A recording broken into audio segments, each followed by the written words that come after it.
Hello students, इस lecture में हम डिस्कस करेंगे कार्बन साइकिल के बारे में। कार्बन साइकिल जो है, कार्बन जो एक इम्पॉर्टेंट न्यूट्रिएंट है और ये न्यूट्रिएंट्स हर ऑर्गेनिजम्स के लिए बहुत ज़्यादा यूज़फुल है। अब हमको ये देखना है कि ये कार्बन जो है हमारे इकोसिस्टम में किस तरह से ये अपनी चेन फॉर्म कर रहे हैं, अपना साइकिल बना रहे हैं। अगर हम सबसे पहले कार्बन के रिसोर्स के बारे में बात करें कि ये कार्बन कहाँ कहाँ से हमारे एटमॉस्फेयर में आ रहा है, किस तरह से ये प्रेजेंट है, तो इनका सबसे पहले अगर हम रिसोर्स देखें तो इनका सबसे पहला रिसोर्स तो हमारा एटमॉस्फेयर खुद है, क्योंकि हम जानते हैं कि हमारे एटमॉस्फेयर में क्या प्रेजेंट है, कार्बन डाइऑक्साइड प्रेजेंट है। हमारे एटमॉस्फेयर में कार्बन डाइऑक्साइड प्रेजेंट है, तो इस कार्बन डाइऑक्साइड में क्या प्रेजेंट है, कहीं ना कहीं कार्बन ही तो प्रेजेंट है। तो एक हो गया हमारा रिसोर्स, क्या हो गया, हमारा एटमॉस्फेयर हो गया। ओके, और दूसरा रिसोर्स क्या हो गया, ओशियंस हो गए। ओशियंस हो गए, ठीक है। ओशियंस यहाँ पे दिया हुआ है कि कितने परसेंट जो कार्बन है वो ओशियंस में पाए जाते हैं डिज़ोल्व फॉर्म में। यहाँ पे दिया हुआ है 71% कार्बन जो है ओशियंस में डिज़ोल्व फॉर्म में पाए जाते हैं।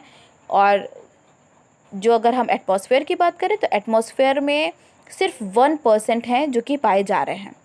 और अगर हम ऑर्गेनिजम्स की बात करें, ऑर्गेनिज्म मतलब जैसे हम सब हैं, हम ऑर्गेनिजम्स की अगर बात करें तो हमारी बॉडी के अंदर भी बहुत सारे कार्बन प्रेजेंट हैं, आपको पता है। ओके, तो वो सारे कार्बन कितने परसेंट में और कितने अमाउंट में प्रेजेंट है यहाँ पे दिया हुआ है कि यस कार्बन कॉन्स्टिट्यूट 49%। हमारे बॉडी में कितना प्रेजेंट है, 49% कार्बन प्रेजेंट है, लेकिन ओवरऑल नहीं, of dry weight of organism. Dry weight का मतलब आप समझ रहे हैं, ड्राई वेट इट मीन्स हमारे बॉडी में जितने भी वाटर्स प्रेजेंट, हमारे बॉडी बहुत सारे सेल्स हैं और आपको पता है सेल्स में क्या है, वाटर प्रेजेंट होते हैं। तो अगर हम अपने पूरे बॉडी के सेल से वाटर को एलिमिनेट कर दें, वाटर को हटा दें, तो बाकी का रिमेनिंग पोर्शन जो होगा वो क्या कहलाएगा, ड्राई वेट कहलाएगा। और उस ड्राई वेट में कितने परसेंट कार्बन प्रेजेंट है, 49% कार्बन प्रेजेंट है। तो ये पता होना चाहिए आप लोगों को कि कार्बन जो है, कार्बन का अमाउंट जो है कहाँ कहाँ कितना प्रेजेंट है। फिर उसके बाद हम डिस्कस करते हैं कि ये किस तरह से हमारे एटमॉस्फेयर में ये रोटेट कर रहे हैं, किस तरह से ये अपना साइकिल फॉर्म कर रहे हैं। तो इसको हम समझने के लिए हम एनसीईआरटी के फिगर को देखें। एनसीईआरटी के जो कि इसके प्रीवियस पेज में बना है, यहाँ पे आप देखिए ये जो दिया हुआ है, यस ये कार्बन साइकिल का ही एक्सप्लेनेशन है। ओके, अब आप यहाँ पे अगर देख रहे हो तो यहाँ पे एकदम क्लियर आपको देखने के बाद बिल्कुल साफ समझ में आएगा। सबसे पहले CO2 in atmosphere, you know well that yes carbon dioxide present in are atmosphere, सबको पता है। ओके, और ये दिया हुआ है, ये पूरे ओशियंस बने हुए हैं जहाँ पे कार्बन डाइऑक्साइड डिज़ोल्व फॉर्म में फिक्स है। और कितना फिक्स है वो, कितने परसेंटेज फिक्स हैं, जैसा कि अभी हम लोगों ने प्रीवियस क्या बोलते हैं लास्ट पेज में देखा था। तो यहाँ पे कार्बन डाइऑक्साइड प्रेजेंट है डिज़ोल्व फॉर्म में, यहाँ पे कार्बन डाइऑक्साइड प्रेजेंट है ये गैसेस के फॉर्म पे। ये किस तरह से अपना चेन बना रहे हैं ये हमें देखना है। तो सबसे पहले हम स्टार्ट करते हैं यहाँ वाटर बॉडी से। ये आप देख रहे हो प्लैंकटन, प्लैंकटन्स आप जानते हैं, ये प्लैंकटन्स हैं। प्लैंकटन्स क्या करते हैं, प्लैंकटन्स कार्बन डाइऑक्साइड को लेते हैं, देखिए यहाँ से दिख रहा है, ये कार्बन डाइऑक्साइड को क्या करेगा, ये लेगा। और क्यों लेता है, ये दिया हुआ है ना, फोटोसिंथेसिस, एक्वाटिक फूड चेन, ये पूरे एक्वाटिक फूड चेन को बनाने के लिए ये प्लैंकटन्स क्या करते हैं, ये प्लैंकटन्स कार्बन डाइऑक्साइड को एब्जॉर्ब करते हैं, लेते हैं for the preparation of food और for the process of photosynthesis. और यहाँ पे पता है, यहाँ पे भी फोटोसिंथेसिस दिया हुआ है और यहाँ पे भी फोटोसिंथेसिस दिया हुआ है, लेकिन ये जो फोटोसिंथेसिस कर रहे हैं ये कौन सा चेन निभाएंगे, ये एक्वाटिक फूड चेन अपना प्रोसीड करेंगे। और यहाँ पे जो ये ट्री दिख रहे हैं आप लोग, ये ट्री देख रहे हैं, ये स्मॉल हर्ब्स देख रहे हैं, ये अगर फोटोसिंथेसिस प्रोसेस करेंगे तो ये कौन सा आगे चेन कैरी फॉरवर्ड कर रहे हैं, ये टेरेस्ट्रियल फूड चेन कर रहे हैं, ठीक है। क्योंकि पता है कि जितने भी ऑर्गेनिजम्स हैं, चाहे वो एक्वाटिक हो, चाहे वो क्या बोलते हैं टेरेस्ट्रियल हो, आपको पता है कि डायरेक्टली और indirectly they all organisms are depend on autotrophs. और यहाँ पे ऑटोट्रॉफ्स क्या दिया हुआ है, ये हैं ऑटोट्रॉफ्स जो कि फूड प्रिपेयर कर रहे हैं, ये हैं ऑटोट्रॉफ्स जो कि फूड प्रिपेयर कर रहे हैं।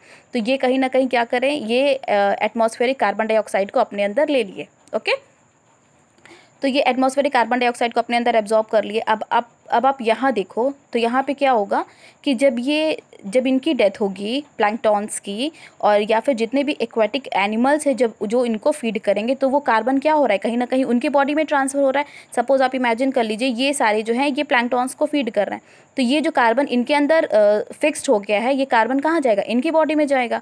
और जब ये कार्बन इनकी बॉडी में जाएगा और जब ये ऑर्गेनिजम्स की डेथ हो जाएगी, देखिए यहाँ पे दिया हुआ ना डीके ऑर्गेनिजम्स, मतलब ये सारी जब इनकी डेथ हो जाएगी तो ये क्या यहीं पे ये फॉल हो जाएंगे, और जब ये डिकम्पोज करेंगे तो ये सारे क्या करेंगे, इनकी बॉडी के जितने भी कार्बन है वो वहाँ पे रिलीज़ हो जाएगा।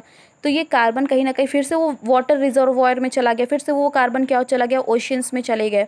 ओके, तो ये सारा मतलब ये दिया हुआ है कि किस तरह से कार्बन डाइऑक्साइड और किस तरह से कार्बन जो है वो एक्वाटिक लाइफ में अपना मतलब ट्रांसफ़र हो रहा है from one trophic level to other trophic level.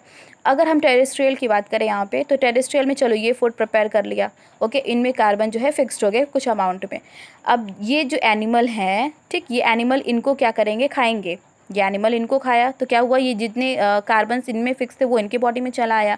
Okay, जो इनको फीड करेगा वो कार्बन नेक्स्ट ट्रॉपिक लेवल पे जाएगा, और जब वो उनकी डेथ होगी, वो डिके करेंगे, तो वो सारे कार्बन कहाँ फिर से चले जाएंगे, फिर से वो सॉइल में चले जाएंगे। यहाँ पे ये आपको पता है कि जब इनकी डेथ होगी, ठीक है, जब इनकी डेथ होगी ये सारे मिल के, आपको पता है, आपने अगर टर्म सुना हो फॉसिल का और फॉसिल फ्यूल्स का, आपको अच्छे से याद है, आप लोगों ने जूनियर क्लासेस में बहुत पढ़ा होगा फॉसिल्स और फॉसिल फ्यूल्स के बारे में कि किस तरह फॉसिल और फॉसिल फ्यूल्स फॉर्म होते हैं। तो यहाँ पे एक शॉर्ट मतलब हम बता दे रहे हैं आपको कि जो फॉसिल्स होते हैं वो remains of dead plants and animals से बनते हैं, जो कि मिलियन ईयर्स अगो जो यहाँ पे बरीड हो चुके हैं। तो ये जब गिरेंगे, ये जब फॉल होंगे, जब इनकी डेथ होगी तो ये सारे क्या करेंगे, यहाँ पे फॉसिल्स को फॉर्म कर लेंगे। ओके, और उसी फॉसिल्स के हेल्प से क्या बनता है, फॉसिल फ्यूल्स बनते हैं। देखिए यहाँ पे दिया हुआ है ना ऑयल एंड गैस, और यहाँ पे दिया हुआ है देखिए यस, वो क्या करते हैं, वो फॉसिल्स लाइमस्टोन को भी फॉर्म करते हैं, और वो लाइमस्टोन क्या करता है, वो भी कार्बन डाइऑक्साइड को रिलीज़ करके क्या करता है, रिजर्वॉयर में और वाटर बॉडीज़ में रिलीज़ कर देते हैं। ठीक, अब यहाँ पे आप फॉसिल फ्यूल्स को देखो, तो फॉसिल फ्यूल्स को अगर आप बर्न करो, यहाँ पे फॉसिल्स हैं और उस फॉसिल्स को अगर आप बर्न कर रहे हैं फॉसिल फ्यूल को, तो क्या होगा, कार्बन डाइऑक्साइड क्या जाएगा, एटमॉस्फेयर में जाएगा। ओके, अगर डायरेक्टली हम वुड को बर्न कर रहे हैं और या फिर डायरेक्टली आप कोल को बर्न कर रहे हैं, तो क्या जाएगा, डायरेक्ट कार्बन डाइऑक्साइड एटमॉस्फेयर में जाएगा। लेकिन वही अगर फॉसिल फ्यूल्स आप ऑयल और गैस को देखो और आप इनको यूज़ करो और मतलब ऑटोमोबाइल्स में डाल दो, ये सारे देख रहे हो, ये सारे जितने भी 4 व्हीलर्स होते हैं, ठीक है, 2 व्हीलर्स होते हैं, अब वो फ्यूल्स आप उनको दे दो, वो क्या करेंगे, वो रिलीज़ करेंगे गैसेस को। आपको पता है कि यस, वो भी गैसेस को रिलीज़ करेंगे अपने ऑटोमोबाइल से, तो उनमें से भी क्या होगा, कार्बन डाइऑक्साइड रिलीज़ होकर कहाँ जाएगा, एटमॉस्फेयर में जाएगा। तो जब कार्बन डाइऑक्साइड रिलीज़ होकर एटमॉस्फेयर में जाएगा, इट मीन्स कार्बन ही जो है वो रिवॉल्व कर रहा है, रोटेट कर रहा है, ठीक है, वो मतलब एक प्लेस से दूसरे प्लेस में जा रहा है। तो ये जो आपको एक्सप्लेनेशन देख रहे हैं कि किस तरह कार्बन जो है किस तरह कार्बन की जो साइकिल है वो फॉर्म हो रही है हमारे इकोसिस्टम में, वो इस तरह, अगर आप इस डायग्राम को भी देख लो, इस चार्ट को भी अगर आप देख के अच्छे से लर्न कर लो, तो आपको क्लियर हो जाएगा कि ये कार्बन किस तरह से साइकिल बना रही है हमारे इकोसिस्टम में। यहाँ पे एक चीज़ें और दी हुई है, यहाँ पे रेस्पिरेशन एंड डिकम्पोजिशन। आपको पता है कि रेस्पिरेशन प्रोसेस के थ्रू भी रेस्पिरेशन में क्या होता है, कार्बन डाइऑक्साइड को वो रिलीज़ करते हैं। तो जब ये प्लैंक्टॉन्स वगैरह हैं, ये कार्बन डाइऑक्साइड को ले रहे हैं किस लिए, फोटोसिंथेसिस के लिए। लेकिन जब ये रिलीज़ करेंगे तो क्या रिलीज़ करेंगे, कार्बन डाइऑक्साइड ही रिलीज़ करेंगे। फिर से वो कार्बन डाइऑक्साइड कहाँ जाएगा, एटमॉस्फेयर में। और जब ये डिकम्पोज करेंगे तब भी कार्बन डाइऑक्साइड कहाँ जाएगा, एटमॉस्फेयर में जाएगा। तो ये सारी चीज़ें क्या बता रही है कि किस तरह कार्बन जो है हमारे एटमॉस्फेयर में अपना साइकिल मेनटेन करके चलता है। ओके, आई थिंक ये कार्बन साइकिल अब आपको क्लियर होगा, और नेक्स्ट लेक्चर में हम डिस्कस करेंगे फॉस्फोरस साइकिल के बारे में। Okay children, thank you.